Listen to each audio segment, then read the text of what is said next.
Mahfud MD siap terima karma jika salah bubarkan FPI. Wah, ini luar biasa ya, kayak apa, sumpah itu, sumpah pocong. Coba kita bacakan ya.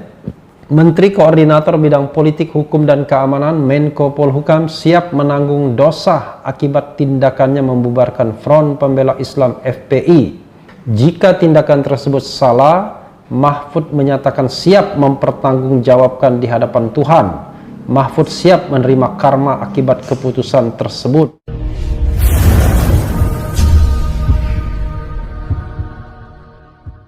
Ini saya ingin membacakan berita yang ngeri-ngeri sedap nih.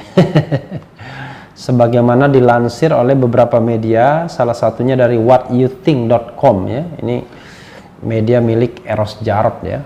Dari what you think, jadi what you think apa di Indonesia kan ya. Mahfud MD siap terima karma jika salah bubarkan FPI. Wah, ini luar biasa ya, kayak apa, sumpah itu, sumpah pocong. Coba kita bacakan ya. Menteri Koordinator Bidang Politik, Hukum dan Keamanan Menko Polhukam siap menanggung dosa akibat tindakannya membubarkan Front Pembela Islam FPI.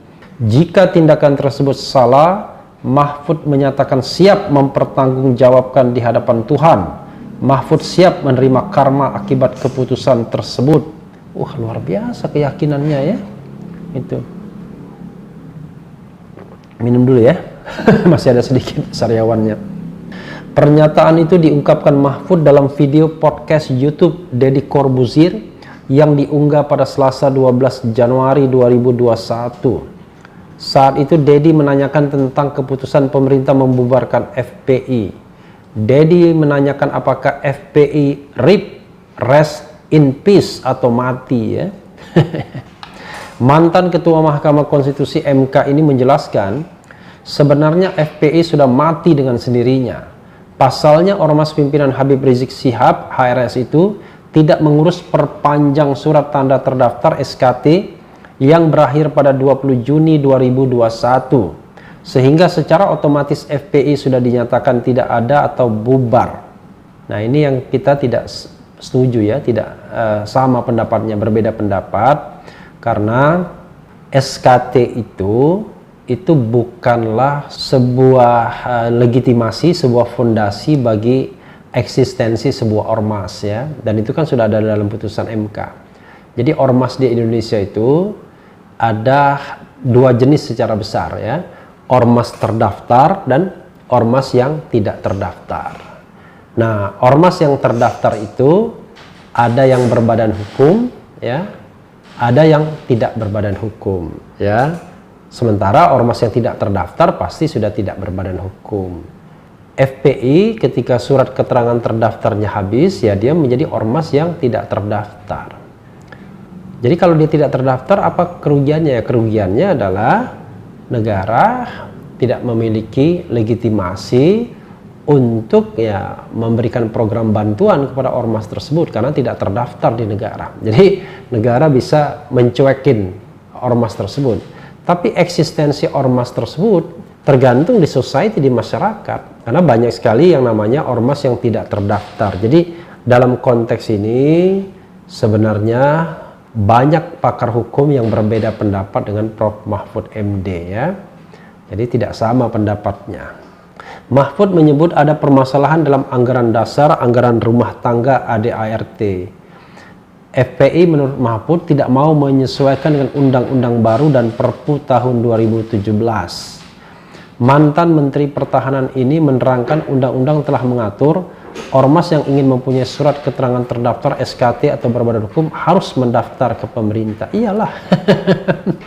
Tidak mungkin mendaftar ke tempat lain ya. Tapi sekali lagi, kalau mereka ingin SKT atau berbadan hukum ya. Jadi badan hukum itu baik perkumpulan maupun yayasan.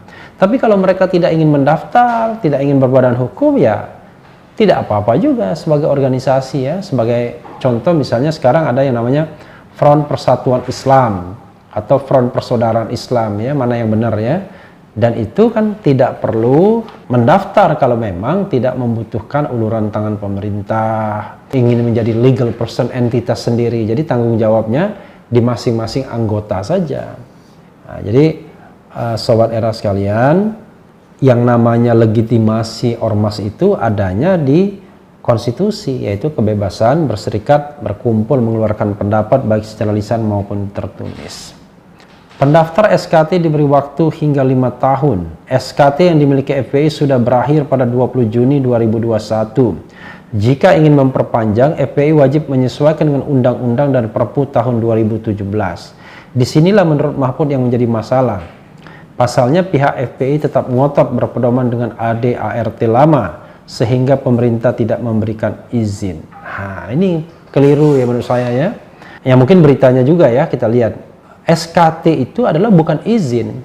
SKT itu adalah surat keterangan terdaftar. Izin itu tidak diberikan oleh negara ya. Tidak ada izin, tidak perlu izin untuk mendirikan sebuah ormas ya. Negara tidak memberikan izin karena pendirian sebuah ormas adalah bagian dari hak asasi manusia. Nah, izin itu kalau melakukan kegiatan-kegiatan ya, misalnya kegiatan apalah yang memang mengumpulkan massa, memang harus ada proses perizinan tertentu. Itu pun tergantung. Demonstrasi tidak perlu izin. Demonstrasi cukup pemberitahuan, beda lagi ya. Izin itu misalnya apa ya?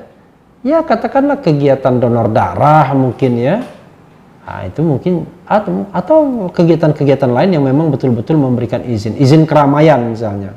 Mengadakan panggung gembira dan lain sebagainya. Izinnya izin keramaian. Nah, jadi Sobat RH sekalian, tidak setiap hal itu membutuhkan izin dari pemerintah karena masyarakat tetap memiliki hak asasi manusia. Jadi tidak semua hak masyarakat itu kemudian diserap oleh pemerintah dan menjadi hak pemerintah atau penguasa untuk memberikan izin atau tidak memberikan izin. Dan saya pikir bahwa Prof. Mahfud sangat paham soal ini ya, bukan tidak paham. Tapi sekarang kan posisinya sebagai Menko Polhukam ya, tentu punya kepentingan ya untuk mengatakan bahwa pembubaran FPI itu sudah sesuai dengan prosedur hukum. Kalau menurut saya ya belum sesuai dengan prosedur hukum yang dimuat di dalam Undang-Undang Nomor 16 Tahun 2017 yang berasal dari Perpu Nomor 2 Tahun 2017. Jadi di situ sebenarnya proses pembubarannya jelas harus melalui proses peringatan terlebih dulu. Apa yang mau diperingatkan dari FPI, ya kan? Katakanlah misalnya FPI mau diperingatkan apa? Yang dianggap bahwa dia menyalahi apa? Kegiatannya apa? Lalu penghentian kegiatan apa yang harus dilakukan? Barulah pembubaran kalau kita mengikuti hukum. Tapi ya kalau kita mengikuti ayunan kekuasaan, suka tidak suka, atau misalnya mencatat kejadian-kejadian lama yang tidak jelas ya, maka itu ya menjadi subjektivitas kekuasaan. Dan dalam perspektif hukum saya mengatakan ini keliru, tapi Prof. Mahfud yakin tidak keliru, ya kita hormati saja, namanya berbeda pendapat ya, tidak apa-apa juga.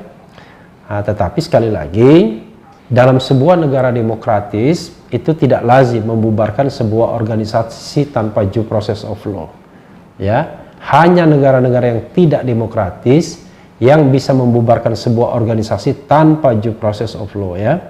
Saya lanjutkan. Selanjutnya Dedi menanyakan apakah Mahfud percaya dengan karma. Mahfud pun menjawab ia percaya karma dan dosa adalah balasan Tuhan. Saat itulah mantan politisi PKB ini mengatakan siap mempertanggungjawabkan keputusannya membubarkan FPI di hadapan Tuhan. Ya kita doakan yang terbaik ya.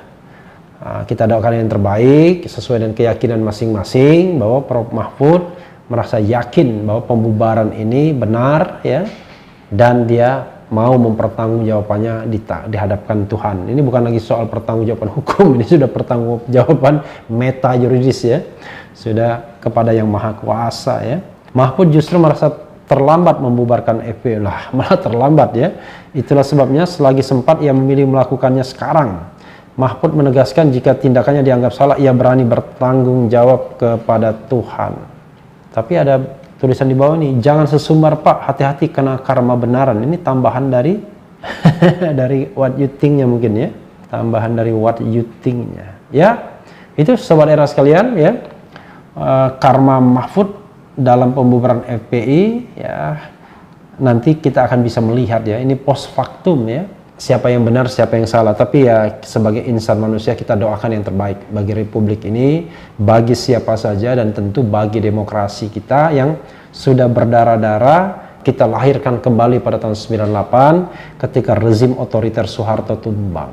Jangan sampai kemudian demokrasi kita jadi regresif, muncul tiran baru, penguasa otoriter baru yang dibenarkan oleh orang-orang yang sebenarnya paham tentang demokrasi, konstitusi, dan hak asasi. Ya, sahabat era sekalian, itu saja